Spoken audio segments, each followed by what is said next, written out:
E aí, meus amigos, agora vão aí para uns temas aí topíssimos aí da Lei de Organização Criminosa 12.850. Um tema que desperta sempre assim muita atenção, é um tema bem palpitante, a chamada ação controlada, prevista lá na seção 2. Então bora entender o que é isso aqui, na ação controlada. Aí vem, artigo 8º. Aí já vem um conceito de ação controlada. Consiste a ação controlada em retardar, se liga nessa palavra aí, nesse verbo retardar.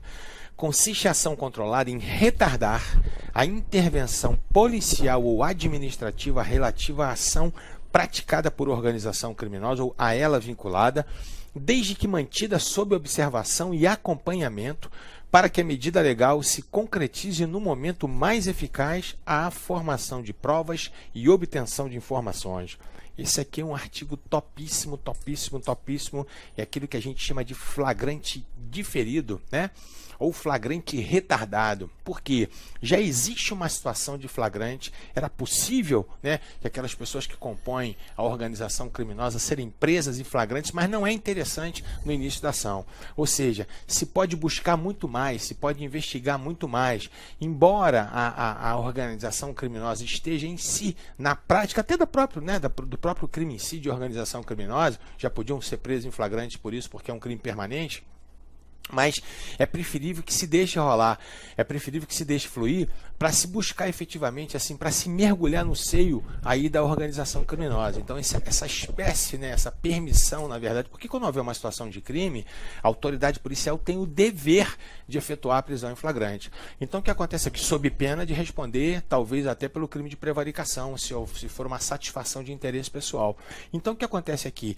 A lei, ela permitiu que a autoridade, ela pudesse, né, assim, que esse flagrante ele pudesse ser retardado, ele pudesse ser prolongado no momento mais oportuno que a autoridade policial entendesse aqui como conveniente.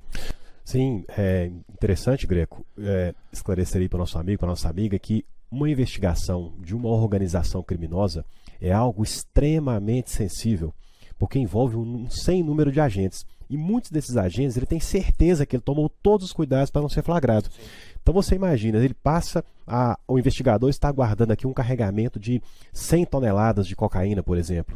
E de repente, uma associaçãozinha ligada à organização está passando ali 5 quilos de maconha. O investigador sabe disso. Se ele vai flagrar esses 5 quilos de maconha, ele perde a tonelada. Perde a tonelada, porque a associação vai dizer, peraí, como é que eles pegaram a gente com 5 quilos de maconha? Esses caras estão investigando a gente, nós estamos grampeados, se ferrou tudo, acabou a organização, troca de telefones, né? Então essa ação controlada aqui é um instrumento que tem sido extremamente utilizado na prática e com resultados extremamente importantes, né? De garantia mesmo do prosseguimento regular da investigação. Então, e o parágrafo 1º e os parágrafos do artigo 8º dizem o seguinte, bora lá ver. O retardamento da intervenção policial ou administrativa será previamente comunicado ao juiz competente que, se for o caso, estabelecerá os seus limites e comunicará ao Ministério Público. Antes da gente fazer a leitura dos demais, é importante já entender aqui o seguinte, já essa ressalva que o artigo faz. O retardamento da intervenção policial ou administrativa será previamente comunicado. Isso quer dizer o quê? Quem preside, quem decide efetivamente sobre esse retardamento não é o juiz, porque não é o juiz que investiga. Então quem faz isso é a autoridade policial. Então é ela que vai simplesmente comunicar para quê? Para que ela própria se resguarde. Por quê? Porque amanhã ou depois sabe-se que acontecia uma situação de flagrante, a autoridade policial não agiu, e aí inclusive pode até ser instaurado um inquérito policial para se apurar por que ela não agiu. Então, até para o próprio resguardo da autoridade policial, ela comunica ao juiz, ou seja, ela fica resguardada, dizendo, ó, a gente sabe que está acontecendo uma infração penal, a gente sabe que existe uma organização criminosa, a gente sabe que essa organização criminosa está praticando uma série de infrações penais, mas não é conveniente que se efetue qualquer tipo de prisão em flagrante agora, né, nesse momento. Então, por isso, Essa comunicação, não há nenhuma solicitação, não há nenhum pedido, porque quem preside, quem determina quais serão as diligências necessárias é efetivamente a autoridade policial.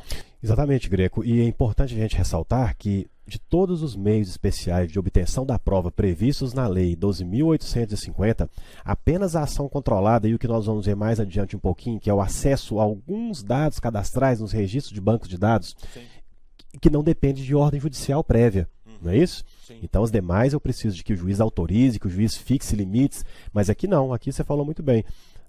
A autoridade policial e, já esclarecendo aí, né, ao nosso espectador, que aqui também já há uma equiparação jurisprudencial e doutrinária, embora a seção 2 do capítulo 2 fala apenas de intervenção policial, sim, de autoridade policial, de que os órgãos especiais, como os GAECos, por exemplo, e as investigações presididas pelo Ministério Público, isso aqui também se estende aos agentes do GAECO, não é isso? Sim. Então, beleza. E o parágrafo 2º fala: a comunicação será sigilosamente distribuída de forma a não conter informações que possam indicar a operação a ser efetuada. Então,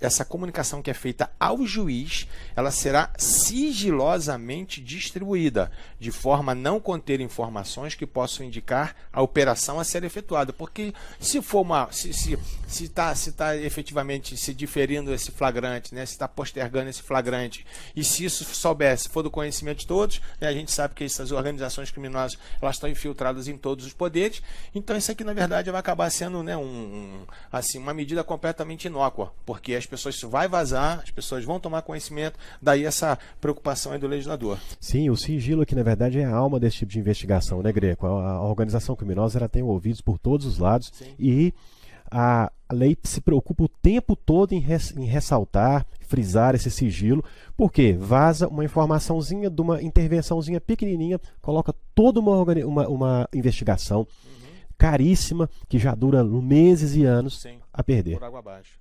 E aí vem o parágrafo 3º. Até o encerramento da diligência, o acesso aos autos será restrito ao juiz, ao Ministério Público e ao delegado de polícia, como forma de garantir o êxito das investigações. Ao término da diligência, elaborar-se-á auto circunstanciado acerca da ação controlada. Ou seja, na verdade, tudo tem que ser documentado, ou seja, tem que haver uma explicação. Na verdade, isso aqui seria vamos dizer assim, uma espécie de relatório, dizendo exatamente o que aconteceu desde o começo, a necessidade do flagrante, né, diferido, por quê, quais foram as diligências, né, o que aconteceu durante aquela investigação. Então, na verdade, a autoridade ela vai fazer esse termo nesse auto circunstanciado, mostrando tudo aquilo que aconteceu na ação controlada. Exatamente. E o pessoal deve estar se perguntando, Greco, como é que isso acontece na prática? Como é que se efetiva uma ação controlada? Por todos os meios possíveis, pelos mais diversos recursos legais, evidentemente. E hoje o Estado também tem se aparelhado com equipamentos eletrônicos, se abeberando nas modernas tecnologias. Um exemplo interessante, que você já deve ter acompanhado, é o manejo dos drones. Sim, né? Verdade. Uma ação controlada, o drone persegue todo o percurso, por exemplo, onde vai ser feita a entrega da droga. Sim. Com câmeras hoje altamente potentes que captam as placas dos veículos, registram aquele veículo, ela consegue fotografar essas pessoas. Pode ser feito também por um agente escondido com uma máquina filmadora e fotográfica super potente, né, com uma série de recursos, e até apenas com a observação de mais de um agente, né, um servindo como testemunhas dos outros, e tudo isso sendo registrado devidamente, né, num boletim de ocorrência policial, num registro de evento de defesa social reservado, que depois será mais adiante apresentado. Show de bola. E fala o artigo 9º. Se a ação controlada envolver transposição de fronteiras, o retardamento da intervenção policial ou administrativa somente poderá ocorrer com a cooperação das autoridades dos países que figuram como provável itinerário ou destino do investigado, de modo a reduzir os riscos de fuga e extravio do produto, objeto, instrumento ou proveito do crime. Isso é muito comum aqui, principalmente com essas organizações criminosas. A gente tem aí o PCC, a gente tem aí o Comando Vermelho, né? Então, assim, hoje em dia, essa possibilidade, né, dessa cooperação, ela é uma coisa, assim, muito atual, é uma coisa que acontece, assim, com muita frequência. A transposição de fronteiras hoje, para eles, é praticamente corriqueira, né, Greco? Especialmente aqui pelo Paraguai, esses países limítrofes. Galera, vamos começar agora com um tema aqui topíssimo, que é a infiltração de agentes. Diz lá o artigo 10 que fala o seguinte: a infiltração de agentes de polícia, agentes de polícia, em tarefas de investigação, representada pelo delegado de polícia ou requerida pelo Ministério Público, após manifestação técnica do delegado de polícia, quando solicitada no curso de inquérito policial, será precedida de circunstanciada, motivada e sigilosa autorização judicial, que estabelecerá seus limites. Então, bora entender como é que funciona aqui essa infiltração de agentes. A infiltração de agentes é uma coisa que está no imaginário das pessoas. Embora no Brasil seja uma situação, vamos dizer assim, recente, né, com essa regulamentação, mas assim, isso sempre existiu, né? Aquela coisa do agente infiltrado, mesmo que de maneira informal, aquele camarada antigamente, quando a gente não tinha aqui, né, as nossas escutas telefônicas, o trabalho de polícia era um trabalho assim muito mais pessoal, vamos dizer dessa forma. O policial entrava nessas gangues, nessas facções, o camarada se filtrava, né, muitas vezes, né, fazendo às vezes lá de um sujeito viciado, isso, aquilo, outro, enfim. Hoje a gente tem uma regulamentação formal do que vem a ser a infiltração de agentes. Isso aqui é uma situação assim muito importante, muito delicada, muito perigosa. Primeiro, quando você fala de um agente infiltrado, nem todas as pessoas podem ser consideradas agentes infiltrados. Você precisa de uma preparação especial, você precisa de um camarada que tenha o dom, efetivamente, da infiltração. Eu não posso, como delegado de polícia, até mesmo como membro do Ministério Público, requisitar alguém para fazer serviço de infiltração. Não é assim que funciona. O agente infiltrado, a gente traçando um paralelo aqui, ele é muito parecido com aquele camarada que faz curso de operações especiais. Quem é de operações especiais nunca é requisitado para ser um policial de operações especiais, porque é uma atividade muito específica. Tanto é que quando abrem os cursos de operações especiais, as pessoas se voluntariam. Da mesma forma, a infiltração de agentes. Ou seja, é uma atividade que o camarada tem que ter um sangue frio muito forte, ele tem que ter um dom de ator assim muito forte, muitas vezes, para estar no meio, né, de uma organização criminosa, para estar participando daquelas coisas todas. Então, assim, é realmente uma das situações, na minha opinião, mais delicadas aqui na Lei 12.850. Sim, muito difícil de ser operacionalizada na prática, Greco, exatamente porque você disse. Ou seja, nós precisamos de um vocacionado, sim, de um agente que, além de ser vocacionado, conhecer a linguagem do crime, conhecer as nuances, os bastidores do crime, ter uma larga experiência nisso dali, e ele ainda ser um cara corajoso, um cara diferenciado, porque ele vai estar correndo riscos o dia todo, né? Sim. Nós vamos ver que na lei que nós temos... Se for descoberta, é morte certa. Sim, nós vamos ver que na lei que nós temos, né, a figura do agente infiltrado real e do virtual. Sim. Evidentemente que o agente infiltrado real, ele sofre um risco muitas vezes, né, mais elevado. Sim. E realmente há essa necessidade prática constatada, mas também a dificuldade de operacionalização por causa da falta de qualificação. Verdade, né? Difícil achar uma pessoa que se dispõe a prestar esse papel. E o parágrafo 1º, ele fala assim: na hipótese de representação do delegado de polícia, o juiz competente, antes de decidir, ouvirá o MP. Então o MP, ele continua a ser uma parte aqui pra gente muito importante no que diz respeito aqui à infiltração de agentes. E aí continua, né? Vamos lá, no nosso parágrafo 2º, que fala assim: será admitida a infiltração se houver indícios... Espera lá que nossa mesinha aqui está dando de vez em quando ela dá uns tilt aqui, galera. Será admitida a infiltração... Vamos ver. Espera aqui, deixa eu ver se eu coloco para vocês aqui. Tal. Aguenta aí que vai chegar. Pode ficar tranquilo que vai chegar. Bora lá. E aí vem.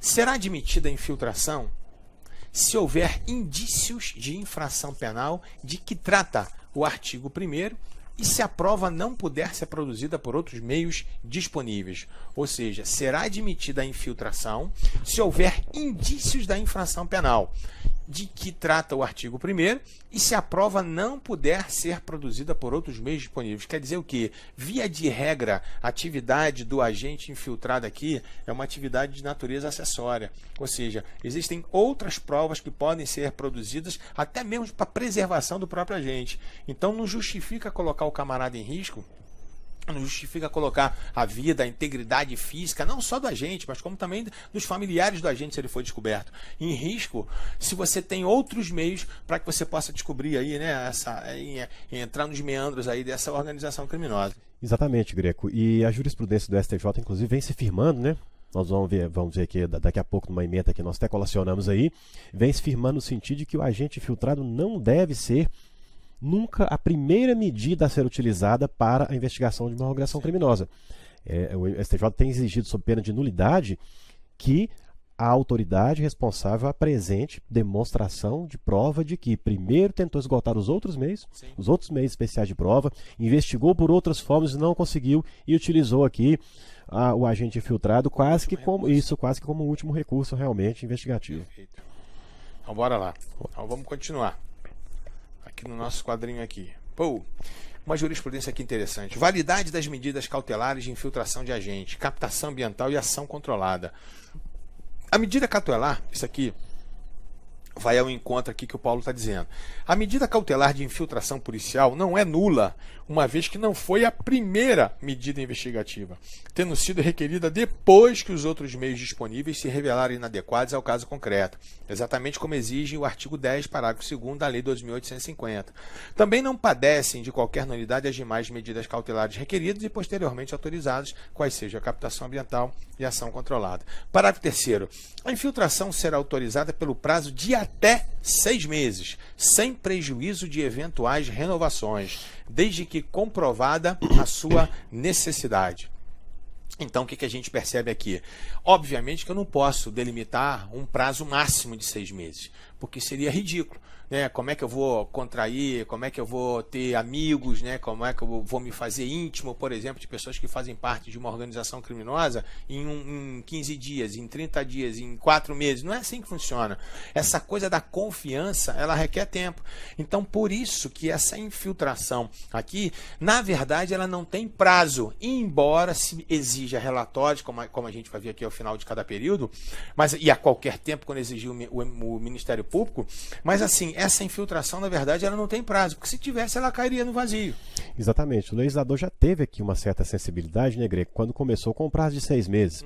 Normalmente, nós temos visto previsões legais aí, né, como era o caso da interceptação das comunicações telefônicas, prazo de 15 dias, prorrogados por mais 15. Ou seja, ali você coloca... ridículo, né? Sim, você coloca o investigador numa loucura diária, semanal, quinzenal, para poder buscar aquela renovação, comprovando, fazendo relatórios. Aqui não. Aqui tem um prazo já que dá para respirar de 6 meses e prorrogáveis aqui, pelo que a gente percebe, vamos dizer indefinidamente, porque temos sempre que observar o princípio da razoabilidade, proporcionalidade, enfim, mas aqui está permitindo pelo menos que você prorrogue sucessivamente, né? Até que a diligência obtenha o êxito, né, necessário. Então, beleza. Então, bora lá. E aqui fala: fim do prazo previsto no parágrafo 3º, o relatório circunstanciado será apresentado ao juiz competente, que imediatamente cientificará o Ministério Público. Foi isso que a gente acabou de dizer aqui. No curso do inquérito policial, o delegado de polícia poderá determinar aos seus agentes e o Ministério Público poderá requisitar a qualquer tempo relatório da atividade de infiltração. É o que a gente já antecipou também. Ou seja, às vezes o delegado de polícia ele quer saber, não tem que esperar o final do prazo de 6 meses. Ele quer saber como é que estão as investigações, né? O que está acontecendo, se está valendo a pena realmente aquela infiltração, né? Se vai valer o camarada ficar correndo risco durante tanto tempo, se está tendo algum fruto, algum proveito. Se não tiver, cancela, suspende, volta atrás, né? Então, assim, não há necessidade o que a lei está dizendo aqui é que eu não preciso esperar o prazo, né? O termo final desse prazo aqui de 6 meses para poder fazer algum tipo de... para que obtenha qualquer tipo de relatório. Sim, porque nós teremos aí, Greco, 2 autoridades participando da fiscalização, inclusive podendo orientar o agente sobre algum risco que ele venha estar correndo e ele talvez não tenha tido essa percepção. Né? Ele está lá inserido naquele ambiente, acostumado àquele dia a dia dele ali, ele tem que apresentar 2 coisas que você disse: produtividade e avaliar se o custo-benefício daquela medida, não é isso? Então bora lá. Muito interessante esse lance aqui. Então, beleza? Bora aqui. Agora infiltração. Então vamos lá na infiltração virtual agora. Vamos entender aqui a infiltração virtual. Essa infiltração virtual é interessante E ela diz o seguinte: eu tive particularmente uma experiência próxima com isso aqui, que eu fiz um curso de terrorismo na Itália, e nós conhecemos a central de inteligência lá da polícia italiana, e justamente nesse setor de infiltração virtual. Então os camaradas assim, eles entravam nas redes sociais com uma série de pseudônimos, assim, tinham dezenas de policiais infiltrados, né? Tinham dezenas de policiais infiltrados aí principalmente nessa dark web. Então, assim, se fazendo passar por outras pessoas, né? Principalmente essa rede de pedofilia. Então, isso aqui é um tema, assim, muito interessante. Hoje se usa muito. Às vezes o camarada, né? O vagabundo, pode chamar de vagabundo não, você sabe, né? Chamar de cidadão delinquente. Aí o vagabundo tá lá do outro lado querendo fazer contato, acha que tá numa rede de pedofilia, acha que tá falando com a criança. É o policial, na verdade, se fazendo passar por uma criança. Então, hoje, aqui essa situação já está regulamentada, dessa infiltração virtual. E vamos ver aqui o que fala o nosso artigo 10A. Fala assim: será admitida a ação de agentes de polícia infiltrados virtuais, obedecidos os requisitos do caput do artigo 10, na internet, com o fim de investigar os crimes previstos nessa lei e a eles conexos, praticado por organizações criminosas, desde que demonstrada sua necessidade e indicados o alcance das tarefas dos policiais, os nomes, os apelidos das pessoas investigadas e, quando possível, os dados de conexão ou cadastrais que permitam a identificação dessas pessoas. Então, Greco, nós percebemos aí uma série de requisitos, né? Nós temos que atentar para cada um deles, né? Tanto para quem vai prestar o concurso público, que vai ter que mastigar, que detalhar toda essa lei, como eventualmente o operador do direito que vai ter, né, que aplicá-la no dia a dia prático. Veja, você falou uma coisa muito interessante, porque as pessoas falam de agente infiltrado virtual, ele imagina logo um agente de polícia pesquisando o Facebook de alguém para ver se encontra algo, ou o Instagram. Mas você chamou aí uma questão muito interessante, que é a Dark Web, Deep Web. Muita gente não sabe que nós temos uma internet de submundo, onde se comercializam livremente maconha, cocaína, órgãos, pessoas, exatamente. Se contratam pessoas para matar outras pessoas. E esses ambientes, eles são, por incrível que pareça, vou usar uma expressão aqui, que é extremamente hostis, né? Uma vez que você penetrou ali, você pode estar sendo rastreado, está sendo monitorado como um agente estranho, não é isso? E correr, inclusive, risco de vida. Então, como você ressaltou a importância do treinamento, do conhecimento do agente infiltrado real, aqui se aplica quase que na sua igualdade aqui com relação ao agente infiltrado virtual. E aqui vamos chamar só rapidamente aqui os requisitos. Veja, é preciso demonstrar a necessidade, não é isso? Indicar o alcance das tarefas dos policiais, e ainda eu vou ter que buscar, ainda que seja nome e apelido de quem vai ser investigado, e especialmente os dados cadastrais, para que haja sobre isso aqui um controle jurisdicional muito forte. Por quê? Porque nós vamos estar também, de certa forma, invadindo a privacidade das pessoas, né? E aqui o parágrafo primeiro ele começa a dar conceitos, né? Então ele fala aqui: para efeitos do disposto nesta lei, consideram-se dados de conexão, inciso 1, informações referentes à hora, data, início, término, duração, endereço, protocolo de internet, é o IP, utilizado e terminal de origem da conexão. Dados cadastrais, as informações referentes a nome, endereço de assinante ou de usuário registrado autenticado para a conexão, aquele endereço, para quem endereço de IP. Identificação de usuário, código de acesso tenha sido atribuído no momento da conexão. Então, na verdade, são esses conceitos aqui, né, que a lei ela já está de antemão fornecendo. Parágrafo 2º, ele fala assim: na hipótese de representação do delegado de polícia, o juiz competente, antes de decidir, ouvirá o Ministério Público. Isso quer dizer o quê? Que o MP, efetivamente, ele exerce, né, o controle externo também da atividade policial. Então aqui o MP, como dominus litis, o MP também como fiscal da lei, ele tem interesse absoluto em saber como é que está rolando essa, o que vai ser efetivamente dessa infiltração, né, quais são os objetos dessa investigação, o que está acontecendo. Então o MP, como dono, né, como dono da ação penal, ele mais do que ninguém, ele precisa saber o que está acontecendo. Exatamente. Aqui você percebe, Greco, que o legislador ele repete algumas regras do agente infiltrado real para o agente virtual, e sempre repetindo, né, nessa tecla aí, necessidade de decisão judicial prévia, necessidade de preenchimento dos requisitos e de participação oitiva sempre em acompanhamento do MP. Sim. E o parágrafo 3º, ele diz lá, E ele fala: será admitida a infiltração se houver indícios de infração penal, de que trata o artigo 1º desta lei, e se as provas não puderem ser produzidas por outros meios disponíveis. Basicamente, ele reproduz, né, a situação da infiltração do agente que não seja virtual. Parágrafo 4º. A infiltração será autorizada pelo prazo de até 6 meses, vamos lá, sem prejuízo de eventuais renovações, mediante ordem judicial fundamentada e desde que o total não exceda a 720 dias e seja comprovada a sua necessidade. Aqui, Paulo, a gente já começa a perceber uma diferença com relação à infiltração do agente anterior, não virtual. Por quê? Porque lá, como você falou, não existe um limite de tempo. Aqui, a lei, ela determinou, né, por mais que possa ser autorizada, né, algumas vezes, essas autorizações não podem ultrapassar aí o limite de 720 dias, que dá o quê? Aproximadamente aí 2 anos, que seriam quase 4, né? 3 renovações, tem uma inicial e mais 3 renovações. Exatamente. Aqui, né, Greco, fica a nossa crítica, né, de que o legislador não andou bem, não é isso? Porque uma investigação dessa ela não pode ter um prazo certo e definido, mesmo porque, Greco, não há risco nenhum, porque o acompanhamento pelo Ministério Público e pelo Judiciário também, sim, e o acompanhamento pelo Ministério Público e Judiciário também está sendo feito sistematicamente, periodicamente, através de relatórios, e as renovações só serão determinadas se mantida a necessidade inicialmente verificada, se não tiver os agentes infiltrados não estiverem extrapolando as suas funções, as suas atribuições e a diligência estiver rendendo frutos. Então não há necessidade às vezes dessa interrupção. Claro, você pergunta, você diz, mas 2 anos é muito tempo por aqui, não é isso? Qual que é o tamanho dessa investigação? Nós sabemos que nós vamos encontrando conexão de uma organização criminosa com outra.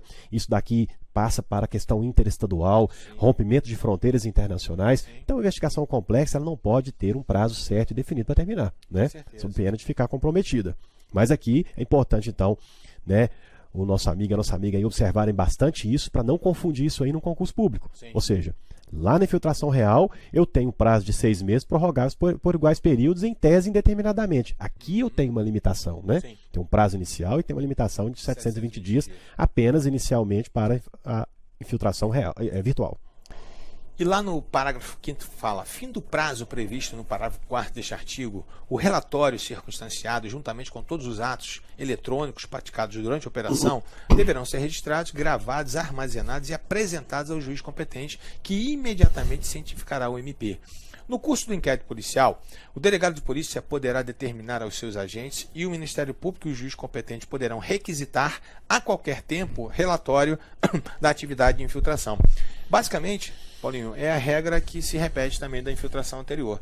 Eu não tenho necessidade de expiração do prazo de 6 meses e pode, tanto o delegado, pode quanto o Ministério Público, até o próprio juiz, poderão, né, assim, requisitar esse relatório para saber exatamente o que está rolando na investigação. Exatamente. Detectado algum vício, ela pode ser interrompida ou o juiz simplesmente deixa de autorizar a sua renovação. Se houver achar que não há mais necessidade, que está sendo infrutífera, essas coisas todas. Exatamente. Né? Bora lá então. Então o parágrafo 7º, ele fala o seguinte: é nula a prova obtida sem a observância do disposto neste artigo. Então, ou seja, se não forem cumpridos todos esses procedimentos previstos no artigo, a prova obtida da interceptação virtual, da infiltração virtual, ela é considerada nula. Usada nula e será totalmente descartada, evidentemente. Então, bora lá. Artigo 10b. As informações da operação de infiltração serão encaminhadas diretamente ao juiz responsável pela autorização da medida, que zelará por seu sigilo.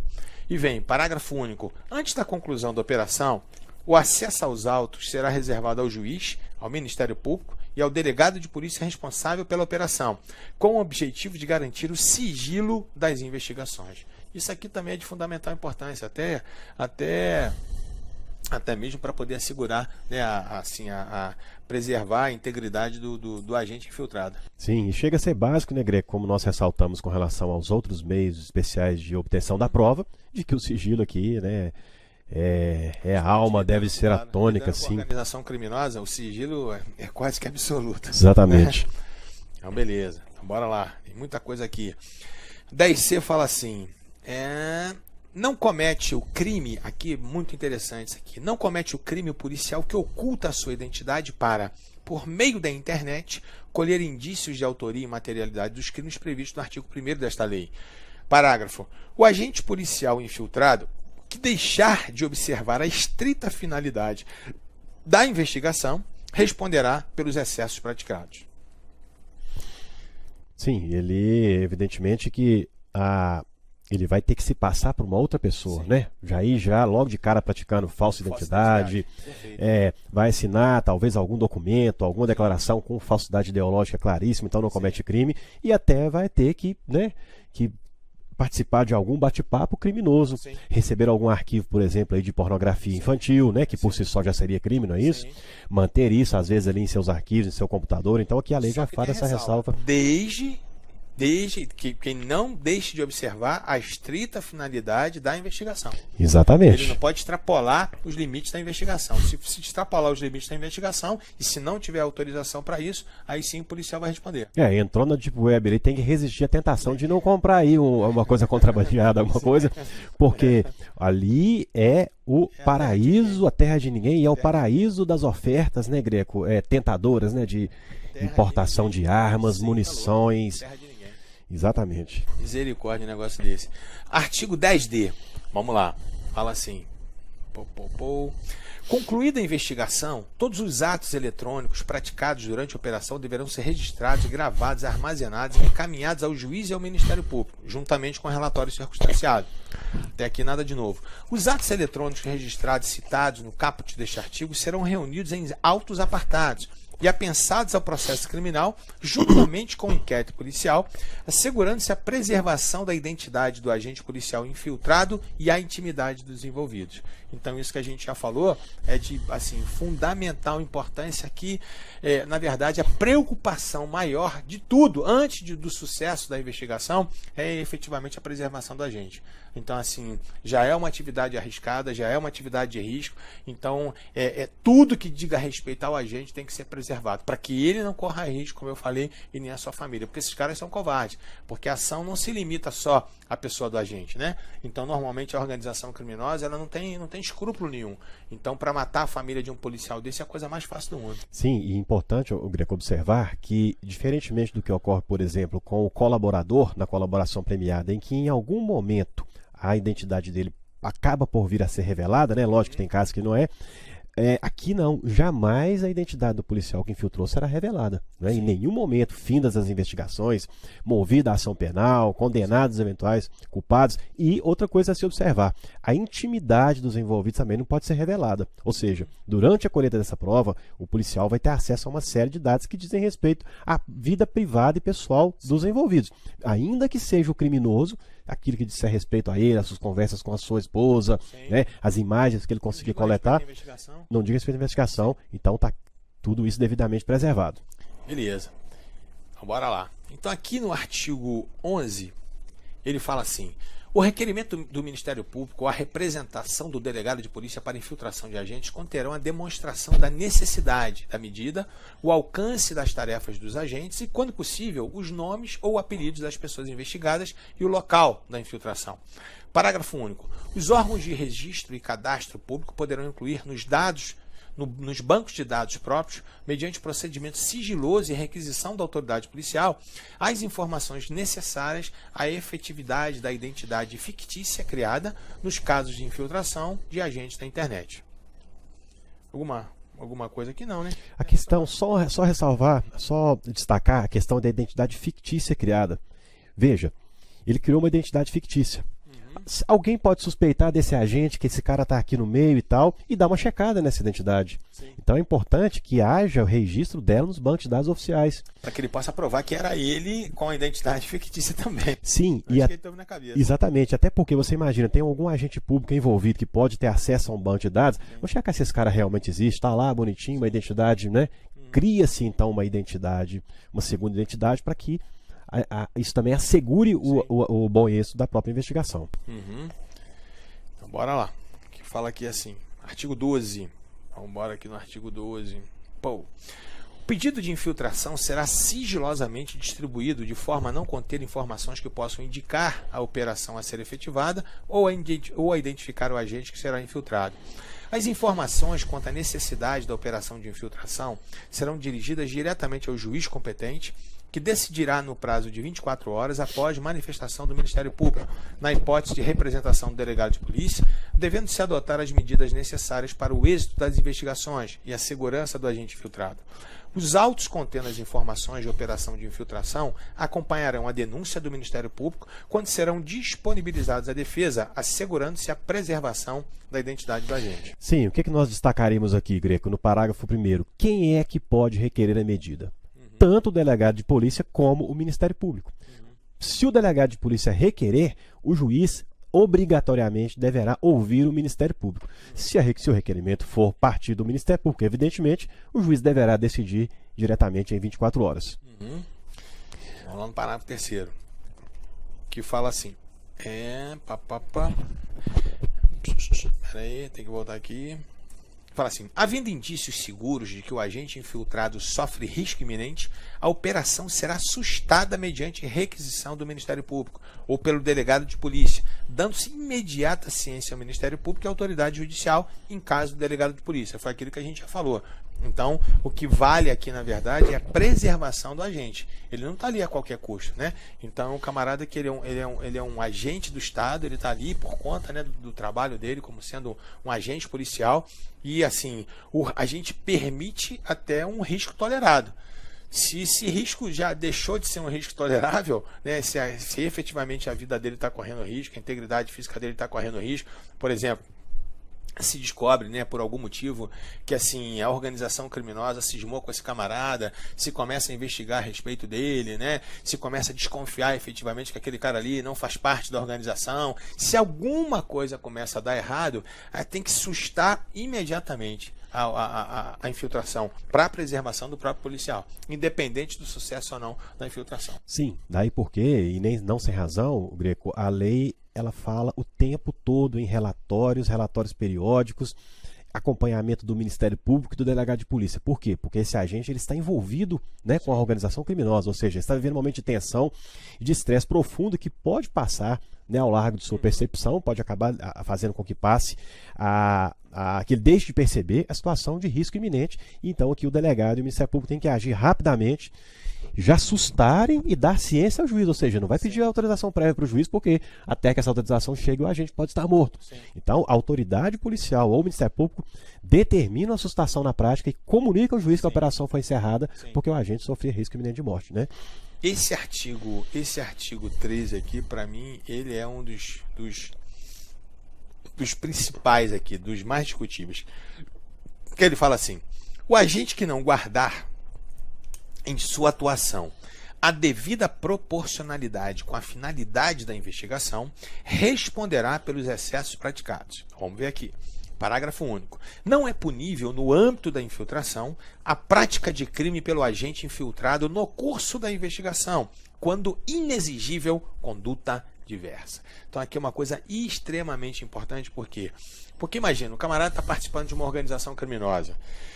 E aí, em muitas gangues, né, em muitas dessas facções que a gente vê por aí, os caras são assim, violentos ao extremo. Então você imagina que um determinado policial está infiltrado numa facção criminosa que está acostumada a fazer justiçamento, vamos dizer assim, numa comunidade.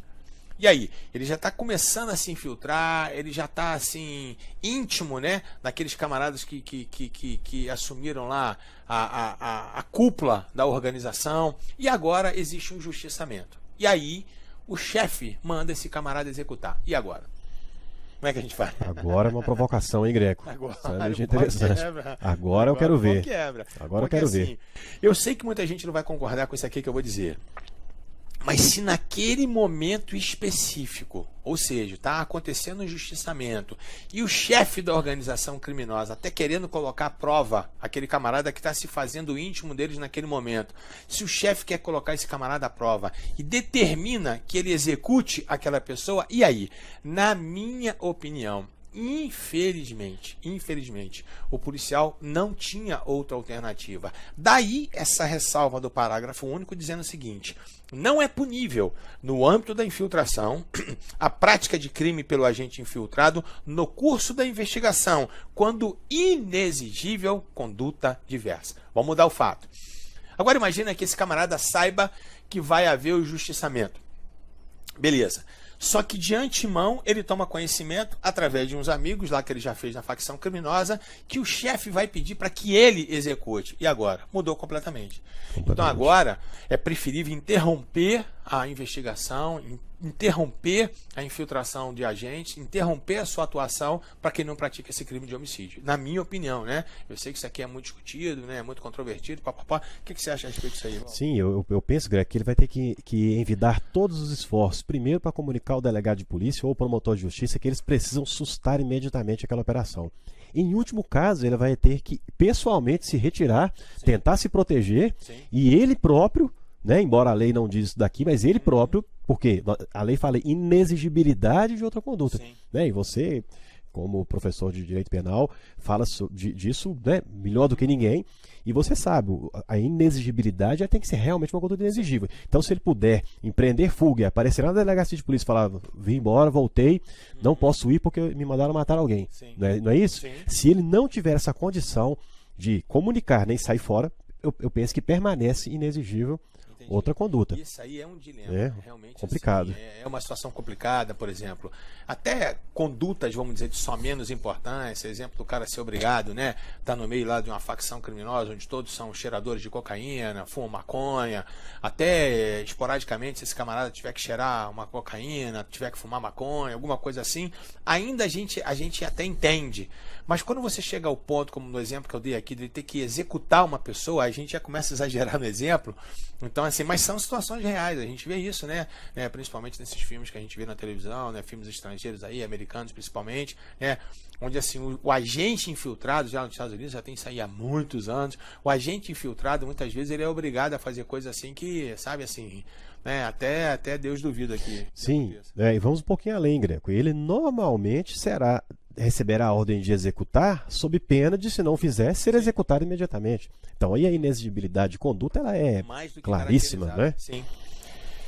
E aí, para a gente poder fechar o nosso agente infiltrado, vamos lá para o artigo 14, que fala o seguinte: são direitos do agente recusar ou fazer cessar a atuação infiltrada. Vamos supor que esse camarada aqui, ele tem o hábito, efetivamente, de participar de ações como agente infiltrado, mas ele não se sente à vontade, ele não se sente confortável, não se sente seguro, né, para aquela determinada operação. Ele pode tranquilamente recusar, sem nenhum problema no que diz respeito à carreira dele, sem nenhum problema no que diz respeito à prática, em tese, de qualquer ato, né, ato criminoso, ou não só recusa, como ele faz cessar. Ele é o senhor dessa decisão, porque é ele que está infiltrado. É ele que sabe, efetivamente, o risco, né, que ele está correndo. Então, ele melhor do que ninguém, ou para recusar, ou para fazer cessar essa atuação infiltrada. E no inciso 2, ele diz o seguinte, ele fala lá: ter sua identidade alterada, aplicando-se no que couber o disposto no artigo 9º da Lei 9.807, de 99, bem como usufruir das medidas de proteção a testemunhas. Ter seu nome, sua qualificação, sua imagem, sua voz e demais informações pessoais preservadas durante a investigação e o processo criminal, salvo se houver decisão judicial em contrário. E o inciso 4, não ter sua identidade revelada, nem ser fotografado ou filmado pelos meios de comunicação sem sua prévia autorização por escrito. Exatamente, Greco. Aqui a lei ela faz um paralelo com a proteção de testemunhas, né? Ela invoca a lei de proteção a testemunhas, porque você mesmo bem ressaltou. Veja, o risco durante a operação ele é muito grande. Mas você imagina qual é a visão que a bandidagem vai ter desse sujeito depois, sabendo que além dele ser um alcaguete, né, na visão deles, um X9, né, que são as pessoas mais odiadas pelo criminoso, né? Nós sabemos que o criminoso, a primeira coisa que ele pergunta quando ele chega no tribunal pode ser um ladrão, um autor de furto. Quem que me entregou? Quem que me denunciou? Ele não quer saber se vai ser punido, se vai ser preso. Quem que me denunciou? Foi o vizinho ou não? Quer dizer, eles têm uma resistência muito grande a essa pessoa. Então, depois de cessar a investigação, o processo, de futuro, esse cara vai estar jurado de morte, né? aí por uma eternidade. Então é importante que aqui a lei aplica-se a ele, né, até por analogia, todas as disposições da lei especial de proteção a testemunhas, que pode ser a mudança de identidade, de rosto, de endereço, de nome e etc. E especialmente de nunca ter a sua identidade revelada, né, em nenhuma hipótese, mesmo cessada a investigação, transitada em julgado da ação penal. E só ratificando então, isso aqui é para preservação do agente infiltrado. Ele aqui, na verdade, é a nossa prioridade e não a investigação. Beleza? Então, bora lá. Vamos já para o nosso próximo tópico. Beleza, galera. Então, dando continuidade aqui, nós vamos agora já caminhando aí para o finalzinho. Vamos lá na seção 4, que fala do acesso a registros, dados cadastrais, documentos e informações. Então, vamos ver o que diz aqui os nossos artigos 15, 16 e 17. Fala assim: o delegado de polícia e o Ministério Público terão acesso, independentemente de autorização judicial, apenas aos dados cadastrais do investigado que informem exclusivamente a qualificação pessoal, a filiação e o endereço mantidos pela Justiça Eleitoral, empresas telefônicas, instituições financeiras, provedores de internet e administradoras de cartão de crédito. O Ministério Público e o delegado de polícia terão acesso independentemente de autorização judicial. Basta que o MP e o delegado de polícia enviem uma requisição. Artigo 16, Paulo vai explicar isso aqui melhor. As empresas de transporte possibilitarão, pelo prazo de 5 anos, acesso direto e permanente do juiz, do Ministério Público ou do delegado de polícia aos bancos de dados de reserva e registros de viagens. Empresa de transporte terrestres, aéreos, qualquer empresa de transporte. Artigo 17. As concessionárias de telefonia fixa ou móvel manterão, pelo prazo de 5 anos, à disposição das autoridades mencionadas no artigo 15, ou seja, o MP e o delegado de polícia, registros de identificação dos números dos terminais de origem e de destino das ligações telefônicas internacionais, interurbanas e locais. Exatamente, Greco. É importante a gente observar aqui o seguinte, que a lei, ela abre a possibilidade de que a autoridade policial e o Ministério Público acessem esses dados sem autorização judicial, é o que fala o artigo 15. Todavia, ela ressalva, né, que apenas dados, né, ela não está autorizando a quebra de sigilo telefônico, conversações, absolutamente nada disso. Qual que é a discussão que tem surgido aqui, Greco? Que é no seguinte sentido: o artigo 15, ele diz que ele terá acesso, independentemente de autorização judicial, a esses dados cadastrais, né, mantidos pela Justiça Eleitoral, empresas telefônicas, instituições financeiras, provedores de internet, administradores de cartão de crédito. No 16, ele fala que as empresas de transporte vão manter registros de dados. Há uma discussão se, para acessar esses bancos de dados das empresas de transporte, avião, ônibus, precisaria de autorização judicial. O entendimento que nós, inclusive, adotamos no nosso livro é que, evidentemente, que não. Né? Esse capítulo, essa seção toda tem que ser interpretada sistematicamente, e a própria lei está dizendo, olha, é só dado cadastral. Não há necessidade dessa burocracia toda. O cara quer saber se o sujeito saiu de Belo Horizonte e ele foi para Curitiba, ou ele saiu de Belo Horizonte ele foi para Buenos Aires. É isso que ele quer saber. Ele não quer saber dados pessoais da pessoa. E nós temos que lembrar que é uma concessionária de transporte público, ou seja, ela atua como um longa-mans, um delegatário do Estado. Então é uma informação pública que uma autoridade pública, no âmbito de uma investigação oficial, ela tem que ter acesso. Não é isso? E o mais importante, Greg, na prática a gente percebe que é muito comum que essas empresas falam só forneço mediante ordem judicial. Agora, lá no artigo 21, nós vamos ver daqui a pouco, é crime. Né? É o crime de sonegação dessas informações. Então, o Ministério Público e a Autoridade Policial vão requisitar, independentemente de autorização judicial. Essa requisição não é uma mera solicitação, é uma ordem, né, vamos dizer assim, que tem que ser obedecida sob pena da prática de infração penal. Perfeito. Então, falando nisso, bora lá para a seção 5 dos crimes ocorridos na investigação e na obtenção da prova. Então vamos ver aqui quais são essas infrações aqui. Beleza? Então bora lá. Então, primeiro, artigo 18. Revelar a identidade, fotografar ou filmar o colaborador sem sua prévia autorização por escrito. Isso a imprensa fazia assim absurdamente. Então, com aquela na situação da colaboração premiada, querendo, né, mostrar a delação, isso, aquilo, outro. Então, hoje, isso é muito, muito, muito, muito importante, né, a criação dessa figura típica aí do artigo 18. Sim, e o agente público ele tem que atentar para essa responsabilidade, Greg, porque o vazamento, né, para a imprensa. Exatamente, vazamento para a imprensa ocorre sistematicamente. Sim. Então, agora a conduta é punida com pena de reclusão de 1 a 3 anos, além da multa. Artigo 19, vamos lá. Então a gente tem algumas infrações penais aqui que para a gente elas são importantíssimas. Artigo 19, imputar falsamente, sob pretexto de colaboração com a justiça, a prática de infração penal à pessoa que sabe ser inocente, ou revelar informações sobre a estrutura de organização criminosa que sabe inverídicas. É vamos dizer, uma subespécie de denunciação caluniosa aqui.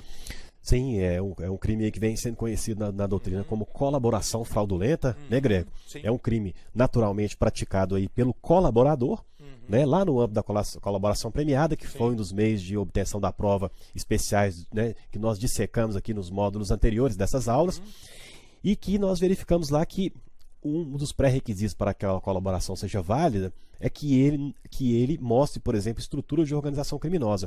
E não é feita com a finalidade de revanchismo para poder incriminar, né, pessoas que são inocentes. Então esse artigo é importantíssimo por conta disso. Por isso que é uma modalidade especial de denunciação caluniosa, inclusive até mais grave. Exatamente. Punido com pena de reclusão de 1 a 4 anos, além da multa. Tem mais. Então, bora lá.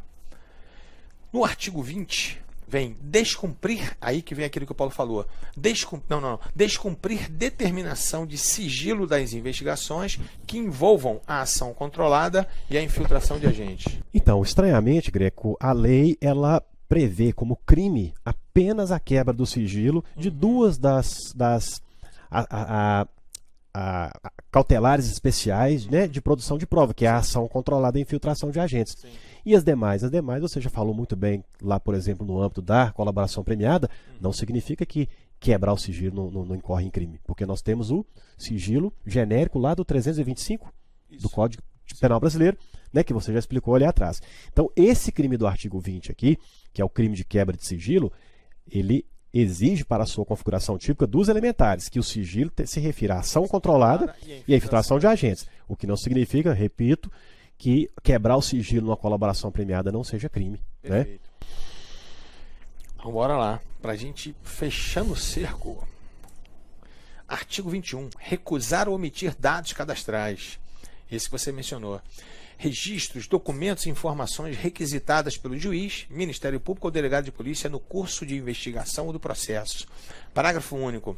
Na mesma pena incorre quem, de forma indevida, se apossa, propala, divulga ou faz uso dos dados cadastrais de que trata essa lei. Sim, aqui, Greco, o legislador ele foi bastante cauteloso, bastante cuidadoso, e por que não dizer bastante inteligente, né? Sim. Porque no mesmo tipo penal ele prevê, ele garante, né, reforça o poder ministerial e o poder do delegado de polícia de requisição, ou seja, criminalizando, tipificando como crime a conduta de quem nega essas informações.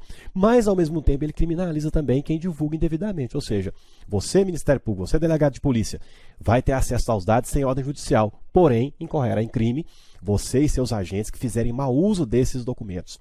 E aqui uma pena de reclusão de 6 meses a 2 anos e multa.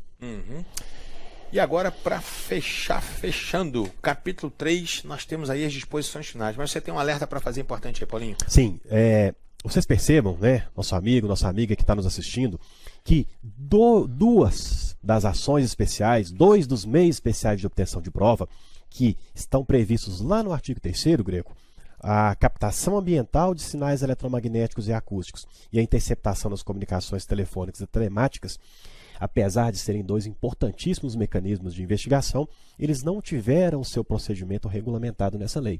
Por quê? Porque a interceptação das comunicações telefônicas já havia sido regulamentado na Lei 9296 de 1996, né? Já é um meio de prova extremamente utilizado há muitos anos. E a captação ambiental de sinais eletromagnéticos é bom que os nossos amigos entendam que ela já tinha previsão, ela não é uma novidade da Lei 2.850. Ela já havia sido prevista na Lei 9.034, que foi revogada por essa lei, que era a antiga Lei dos Crimes Organizados, e também não trazia em si um procedimento. Qual foi a solução adotada então? tanto doutrina como jurisprudência eram unânimes desde a Lei 9.034 a afirmar que o procedimento da captação ambiental seria o mesmo procedimento da interceptação das comunicações telefônicas. Isso vigorou, Greco, até agora ao advento da Lei 13.964 de 2019, que é o pacote anticrime. Sim. Até que o pacote anticrime falou, não, tudo bem que nós vamos regulamentar a captação ambiental lá na Lei 9296, mas com um procedimento em apartado. E esses procedimentos, quero lembrar a você, Greg, que nós vamos comentar, né, possivelmente, quando formos comentar a Lei 9296, porque são procedimentos bem detalhados, procedimentos bastante específicos, apenas para dar notícia aqui para os nossos alunos que essas ações estão previstas numa lei especial específica. Exatamente. Então, bora lá. Então, agora, para fechar, literalmente, vamos lá no capítulo 3, que prevê as chamadas disposições finais. Então vamos ver aqui quais são essas disposições finais. Primeiro, fala do procedimento. O artigo 22. Os crimes previstos nessa lei e as infrações penais conexas serão apurados mediante procedimento ordinário, né? É o nosso procedimento comum, previstos no Código de Processo Penal, observado o disposto no parágrafo único deste artigo. O parágrafo único diz: a instrução criminal deverá ser encerrada em prazo razoável, o qual não poderá exceder a 120 dias, quando o réu estiver preso, prorrogáveis em até igual prazo, por decisão fundamentada, devidamente motivada pela complexidade da causa ou por fato procrastinatório atribuível ao réu. Quando esse prazo for ultrapassado sem justificativa e estando o réu preso, essa prisão passa a ser considerada uma prisão ilegal e é motivo de relaxamento. Por quê? Porque a lei já determinou previamente o prazo, efetivamente, para que essa instrução processual ela se encerre, desde que não seja por fato, como diz a lei, procrastinatório atribuível ao próprio réu. E é comum, né, ficar postergando, querendo alcançar a prescrição, né, uma série de coisas, enfim. Sim, Greg, mas eu tenho uma notícia boa para você, que inclusive está cristalizada numa decisão recente, em várias decisões recentes do STJ, inclusive do ano de 2020, flexibilizando sobremaneira esse prazo de 120 dias. Por quê? Exatamente porque as investigações que envolvem e as ações que envolvem organizações criminosas são extremamente complexas, com um número expressivo de réus. Sendo justificado. Exatamente. Então, o STJ tem sido muito criterioso e ampliando sobremaneira esse prazo. Então, obviamente que existe constrangimento ilegal, mas a duração do processo... Vamos colocar essa jurisprudência aqui para a galera entender. Bora lá ver um pouquinho dela aqui. E ela fala... Aqui, vamos ver aqui. O seguinte: embora seja dever do Estado primar pela célere prestação judicial, é aquilo que a gente chama de duração razoável do processo, né? Em homenagem ao princípio constitucional da razoável duração do processo, forçoso reconhecer que, no caso examinado, não se vislumbra manifesto constrangimento ilegal passível de ser sanado por este Tribunal Superior. Isto porque devem ser levadas em consideração as particularidades do processo, composto por 14 denunciados, representado por procuradores diferentes, acusados de integrarem organizações criminosas, devendo-se salientar que o recorrente era vinculado ao Comando Vermelho e o que certamente exige que se utilize mais tempo até chegar-se à solução final da causa, justificando a aventada demora na finalização. É justamente a ressalva, né, que a gente tem ali no parágrafo. Em uma decisão, um julgado recentíssimo aqui. Perfeito, né, Greco, essa observação? Perfeito, que é de 2020, mas tem mais. Segundo a orientação desse tribunal, desse Superior Tribunal, em observância ao princípio da proporcionalidade, a pena fixada em sentença deve ser levada em consideração quando a análise da razoabilidade da demora para julgamento da apelação.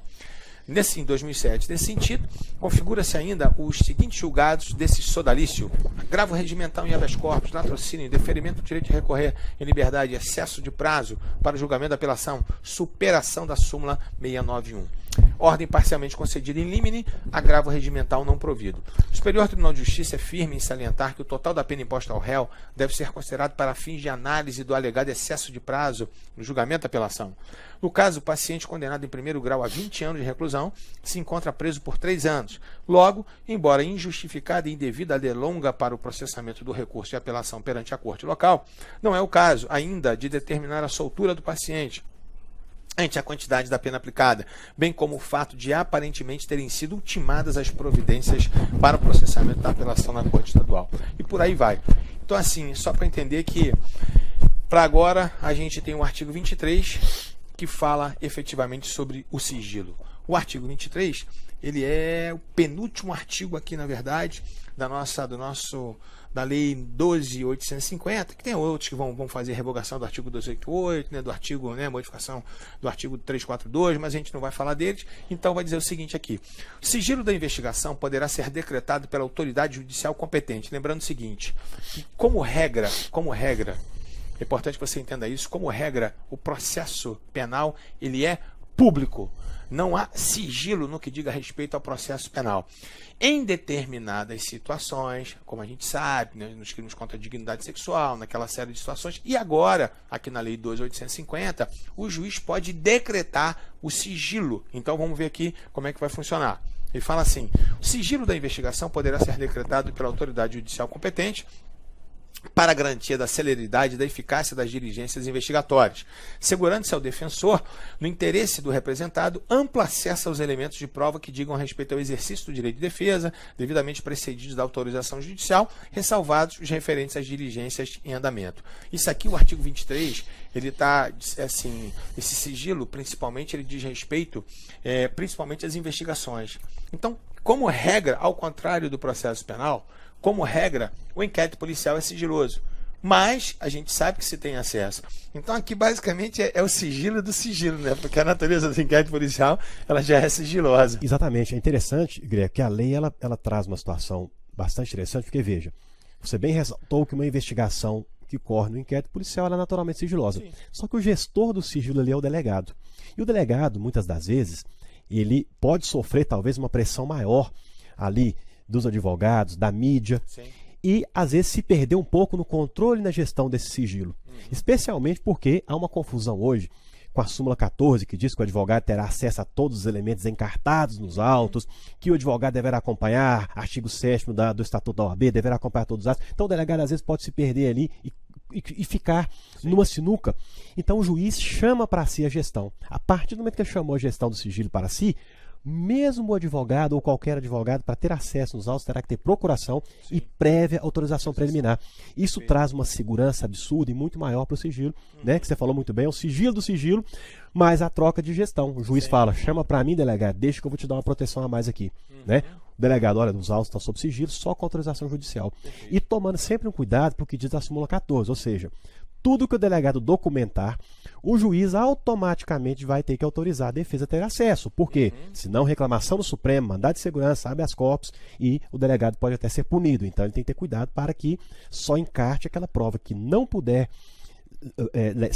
ser levado ao conhecimento do investigado naquele determinado momento. Né? Tendo sempre cuidado para a observância disso daí. E o último artigo que a gente vai efetivamente aqui fazer uma breve discussão a respeito dele é o parágrafo único do 23, que fala assim: determinado o depoimento do investigado, seu defensor terá assegurada a prévia vista dos autos, ainda que classificados como sigilosos, no prazo mínimo de 3 dias que antecedem ao ato, podendo ser ampliado a critério da autoridade responsável pela investigação. Então, determinado o depoimento do investigado, seu defensor terá assegurado a prévia vista dos autos. Obviamente, por quê? Porque o defensor tem que saber assim, qual é o objeto da investigação, o que está se imputando àquele camarada que está sendo investigado, né? E obviamente que ele tem que chegar lá, ele não pode chegar lá vendido, ele tem que chegar lá, né, sabendo efetivamente sobre o que está recaindo ou quem está recaindo a investigação. Exatamente. E aqui, Greco, a autoridade que preside as investigações tem que tomar alguns cuidados. Primeiro, saber determinar qual é o momento em que vai ouvir o investigado. Por quê? Porque ele sabe que ao marcar a oitiva do investigado, ainda que a investigação esteja sob sigilo, ele vai ter que abrir a vista dos autos para o defensor. Segundo, tomar cuidado, observar a súmula 14 do Supremo e definir o que vai ou não ser encartado aos autos. Por quê? Porque o Supremo, na verdade, ele dá com uma mão e tira com a outra. Ele diz: o advogado terá acesso à investigação daquilo que está documentado nos autos. Sim. Então é evidente que o que se processa numa medida cautelar em apartado, sim, o meio especial de obtenção de prova que nós falamos aqui, que está correndo em sigilo, sim, o delegado tem que tomar cuidado para não juntar aquilo ali. Porque se ele juntar... vai quebrar as investigações. Sim, muitas das vezes, o delegado inocente, ele junta um ofício, ele preserva a interceptação das comunicações telefônicas, sim, por exemplo, mas deixa, esquece dentro do inquérito um ofício E a pedindo pessoa informações vai para o saber se juiz. existe internet, e Exatamente. acabou tudo. Já Exatamente. foi tudo pro saco. É isso aí. Galera, então esse aqui era o que a gente tinha para falar com vocês nessa sobre a lei 12.850. Espero que vocês tenham gostado. Os demais artigos da lei, a gente não vai comentar, porque o artigo 24, na verdade, ele modifica, né, o artigo 288 lá do Código Penal, transformando aquilo que a gente falou aqui no comecinho, saindo, deixando de ter aquele nome em iuris de quadrilha ou bando, passando do artigo 288 a se chamar de associação criminosa e diminuindo o número, né, de participantes, como a gente viu. Também houve a modificação na pena do artigo 342 do Código Penal e, no mais, a revogação, no artigo 26, a revogação da Lei 9.034, de 3 de maio de 1985. Beleza? Espero que vocês tenham gostado. Foi bom demais estar aqui batendo esse papo com vocês. Na verdade, ninguém aqui está em tom professoral. Isso aqui é só uma interação, só um bate-papo. Isso aqui é só uma troca de ideias. Para vocês que quiserem conhecer um pouquinho mais de forma aprofundada, eu e o Paulo escrevemos esse livro aqui chamado Organização Criminosa, um livro que está super atualizado, de acordo aqui com o pacote anticrime, né? Muitas posições legais, aquilo que a gente não tem condições de ficar aqui explicando para não ficar assim um bate-papo muito longo com vocês. Então, quem quiser, Organização Criminosa, Editora Límpetos, Paulo Freitas e Rogério Greco. Esse aqui que vos fala. Galera, obrigado por tudo aí, força e honra. Até o nosso próximo encontro, se Deus quiser. Isso aí, galera. Valeu, grande abraço. É muito bom estar com vocês aqui, né, durante a leitura desta lei, né, a explanação dessa lei, e espero que seja útil. Valeu! Até a próxima!